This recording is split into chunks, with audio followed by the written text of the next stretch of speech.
Pam Bondi walked onto Stephen Colbert's stage, her navy blue dress contrasting with the vibrant set of The Late Show.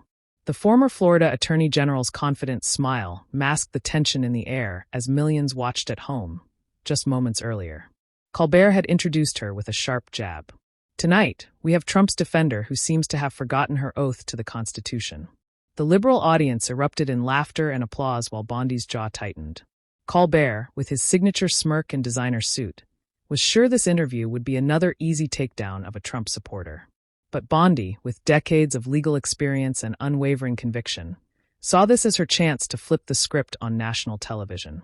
She wasn't here to be Colbert's punching bag. She was here to fight back. What happened next? Left Colbert fumbling for words, the audience gasping, and social media exploding in shock. This wasn't just an interview gone wrong. It was the moment Pam Bondi turned the tables on one of late night's most powerful voices. Before we dive into this incredible confrontation, make sure to like this video and subscribe so you don't miss our latest political showdowns and untold stories from behind the scenes of American politics. The studio lights beamed down on Stephen Colbert as he paced the stage during his monologue, landing joke after joke about conservative politicians to uproarious laughter from his devoted audience. The 59-year-old host had built his career on political satire, evolving from the Colbert Report to become a mainstream voice that millions of liberal Americans trusted and admired. Tonight, his show was trending as usual, his confidence at an all-time high. And now, let me introduce our guest, Colbert announced, his voice taking on an edge. She served as Florida's Attorney General, defended Trump during his first impeachment, and recently claimed the 2020 election had irregularities. Please welcome, if you can, Pam Bondi. The audience's applause was mixed with murmurs and a few boos as Bondi walked out. At 56, she carried herself with the authority of someone who had argued before the Supreme Court and led major legal battles. Her blonde hair framed a face that remained composed despite entering what many conservatives called the liberal lion's den. Bondi wasn't just any Trump supporter. She had built a reputation as a tough prosecutor who took on human trafficking and drug crimes before becoming Florida's first female attorney general. Recently, she had been speaking out about election integrity issues, making her a target for late-night comedians like Colbert. The stakes couldn't be higher for both. For Colbert, this was another opportunity to mock Trump's allies and energize his base before the upcoming midterms. For Bondi, this represented a chance to defend conservative values on a platform typically hostile to her viewpoint. The entire conservative movement was watching to see if she could hold her ground or would become another victim of Colbert's sharp wit. As they shook hands, the tension was palpable. Colbert's smile didn't reach his eyes, and Bondi's grip was firm. Neither backing down before the verbal sparring had even begun. Pam, thanks for coming into the, what do you guys call it? The lion's den, Colbert started, emphasizing the phrase with air quotes as his audience chuckled. I go anywhere to speak truth, Stephen. Even here, Bondi replied smoothly, settling into her chair as the audience reacted with surprised oohs. Colbert raised an eyebrow, realizing this might not be the easy interview he had anticipated. Millions watching at home leaned forward, sensing the brewing confrontation between two skilled communicators representing America's deepening political divide. So, Pam, Colbert began, leaning forward in his chair, you defended a president who was impeached twice. You stood outside courtrooms claiming election fraud without evidence. How do you square that with being a former attorney general who once took an oath to uphold the law? The audience applauded vigorously, and Colbert's smirk grew wider. He had thrown his first real punch, framing Bondi as a hypocrite before she could even establish her position. Bondi nodded slightly, unfazed. That's an interesting way to start a conversation, Stephen. I took an oath to the Constitution, not to a political party. That's exactly why I've spoken up when I saw concerns about election integrity. Any good prosecutor questions when processes don't seem right. Processes don't seem right? Colbert repeated with exaggerated disbelief. 60 court cases found no evidence of widespread fraud. Your guy lost fair and square. The audience cheered loudly. If you'd let me finish, Bondi said calmly, her legal training evident as she refused to be rattled. Those cases were dismissed on procedural grounds, not after evidence was examined. But I'm happy to talk about why I'm really here tonight. The border crisis and fentanyl killing thousands of Americans. Colbert waved his hand dismissively. We'll get to your talking points later. I'm more interested in how someone with your legal background ends up as a What should we call it? A defender of conspiracy theories. The audience laughed, and a few clapped. The camera caught Bondi's momentary flash of frustration before her expression returned to professional composure. That's a serious accusation from someone who spent years pushing Russian collusion theories that were debunked by the Mueller report, Bondi countered, her voice steady. I'm not here to trade insults, Stephen. I thought your viewers deserved an actual conversation. The audience grew quieter, some shifting uncomfortably in their seats. This wasn't following the usual script, where Colbert dominated conservative guests with humor and his audience's backing. Colbert's smile tightened as he adjusted his glasses. The Mueller report that led to multiple indictments and convictions. That report. He looked to his audience for support, receiving scattered applause. The report that specifically stated no evidence of Trump-Russia collusion was found, Bondi replied. But again, I'd rather discuss issues affecting Americans right now than rehash political narratives. Colbert, sensing he wasn't landing the blows he expected, shifted tactics. Fine, let's talk about your recent work, then. You've been appearing on networks claiming the Biden administration is deliberately failing at the border. Do you really believe there's some grand conspiracy to let in criminals? It's not a conspiracy when it's happening in plain sight, Bondi said, her voice becoming more passionate. I've been to the border. I've talked with Border Patrol agents whose hands are tied by policies from Washington. This isn't partisan. It's a humanitarian and security crisis. Yet your solution is just build the wall and separate families, Colbert shot back, his tone growing sharper. That's a strawman argument, and you know it, Bondi replied, straightening in her chair. No one advocates separating families. We want legal immigration and border security. The current situation helps no one. Not Americans, not legal immigrants, not the people being trafficked by cartels. The tension in the studio was mounting. Colbert's usual rhythm was disrupted by Bondi's refusal to be flustered. He glanced at his notes, then decided to go for a more personal attack. You know what's interesting, Colbert said, his voice taking on a mocking tone. You present yourself as this champion of law and order, but weren't you criticized for taking a $25,000 donation from Trump's foundation around the time your office decided not to pursue fraud cases against Trump University? Seems like a remarkable coincidence. The audience gasped, then applauded as Colbert sat back, clearly expecting this blow to land decisively. The camera zoomed in on Bondi, catching what appeared to be genuine anger flash across her face. For a moment, the studio fell silent. The producers offstage glanced at each other nervously. This was the kind of question that typically left conservative guests stammering or changing the subject. But Pam Bondi wasn't typical. She took a slow, deliberate breath, her eyes locked on Colbert's. I've been waiting for you to go there, Stephen, she said, her voice now steel, wrapped in silk. Let me educate you and your audience on a few facts your researchers apparently missed. First, Bondi began, holding up one finger as she maintained direct eye contact with Colbert. That donation was to my political committee, not to me personally. A legal campaign contribution reported with full transparency. Second, the decision not to pursue the Trump University case was made by career prosecutors in my office before any donation, based on the fact that New York was already handling the case. She leaned forward slightly. But here's what your audience might find interesting. While you're implying corruption with a legal $25,000 donation, you've said nothing about the millions flowing into the Biden family from foreign sources. Where's your concern for ethics there, Stephen? The audience, previously cheering Colbert's every jab, fell unusually quiet. Colbert shifted in his chair, his prepared notes suddenly seeming insufficient. We're not talking about Biden right now, he attempted, trying to regain control of the conversation. No, we're talking about journalistic integrity and double standards, Bondi countered, her confidence visibly growing. You invited me here, implied I violated my oath, questioned my ethics, but haven't done the same rigorous examination of politicians you support. Your viewers deserve better than selective outrage. Bondi reached into her portfolio and pulled out several printed pages. Since you brought up Trump University, let's also discuss the Clinton Foundation accepting millions from countries with horrific human rights records while Hillary was Secretary of State. I have the receipts right here. She held up the documents. Would you like to review them on air? Colbert's face flushed slightly. This wasn't the defensiveness he expected. Bondi was counter-punching with facts and turning his own tactics against him. We'd need to verify those documents, Colbert said, attempting to sound dismissive, but coming across as evasive. "They're from public records and mainstream media reports," Bondi replied smoothly. "The same standard you just applied to me. But I understand if you need time to prepare before discussing Democrats with the same scrutiny you apply to Republicans." The audience stirred uncomfortably.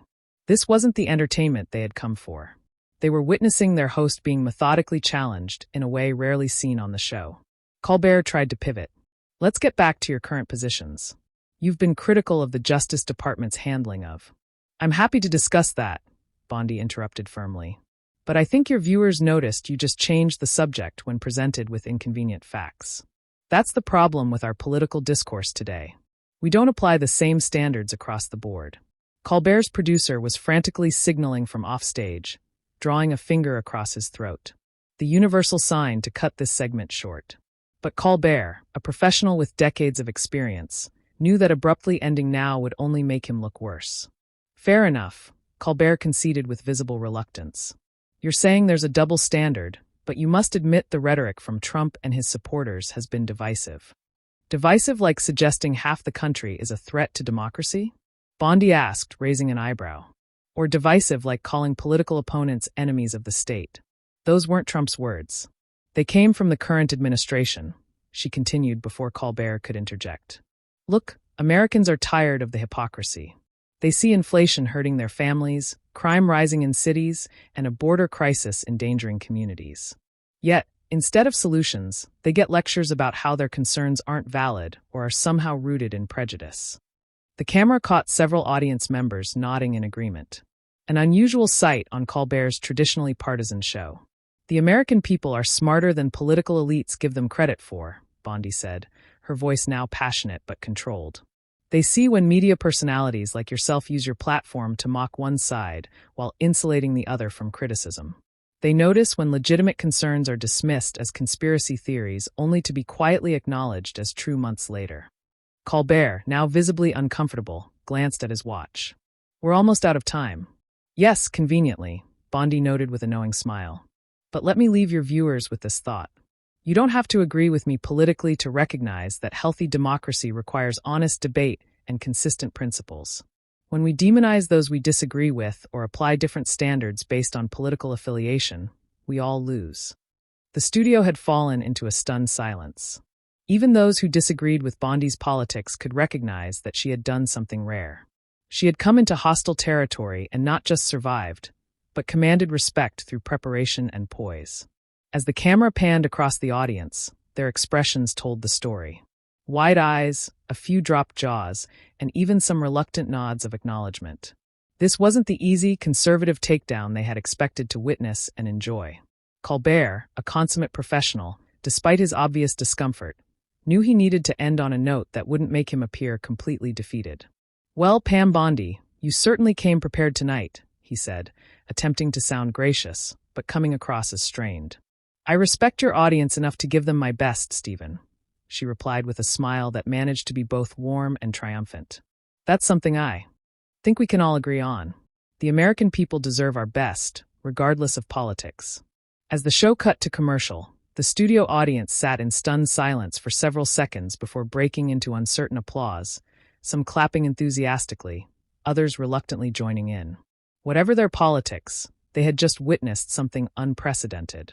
Stephen Colbert, master of his domain, had been outmaneuvered on his own stage. Within minutes of the segment airing on the East Coast, clips of Bondi's composed takedown of Collar began flooding social media. The hashtag #JarBondiOwns Colbert shot to #1 trending nationwide, with conservatives celebrating what many called the most satisfying 5 minutes of television this year. A clip of Bondi saying, "Americans are tired of the hypocrisy," was shared over 50,000 times in the first hour alone. Conservative commentator Buxton tweeted, "Pam Bondi just gave a masterclass in how to handle hostile media, prepared, poised, and refused to be bullied. Take notes, Republicans." Even some liberal commentators acknowledged the unusual dynamic of the interview. Progressive journalist Glenn Greenwald tweeted, "Whatever your politics, what we just saw was rare. Someone going into the lion's den and turning the tables through sheer preparation and refusing to be intimidated.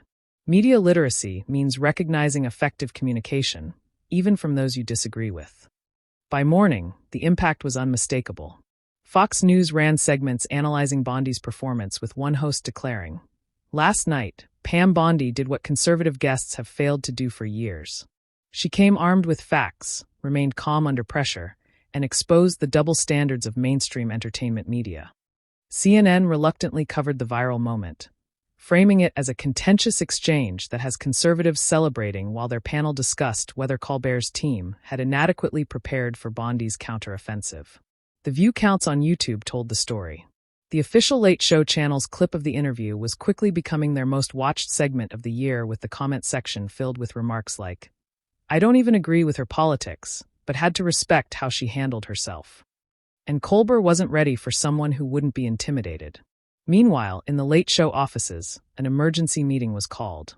Sources inside CBS later leaked that producers were reviewing their pre-inter research protocols and discussing how to handle guests who came over-prepared with counterattacks. One staffer reportedly said, "We've never had a guest turn the tables like that." It completely threw off the show's rhythm. Bondi's phone didn't stop ringing the next day. Interview requests poured in from every network, and her social media following increased by over 100,000 overnight. Conservative groups and campaigns began reaching out about speaking engagements, seeing her as someone who could effectively communicate their message, even in hostile environments. 3 days after the interview, Donald Trump himself weighed in with a Truth Social post.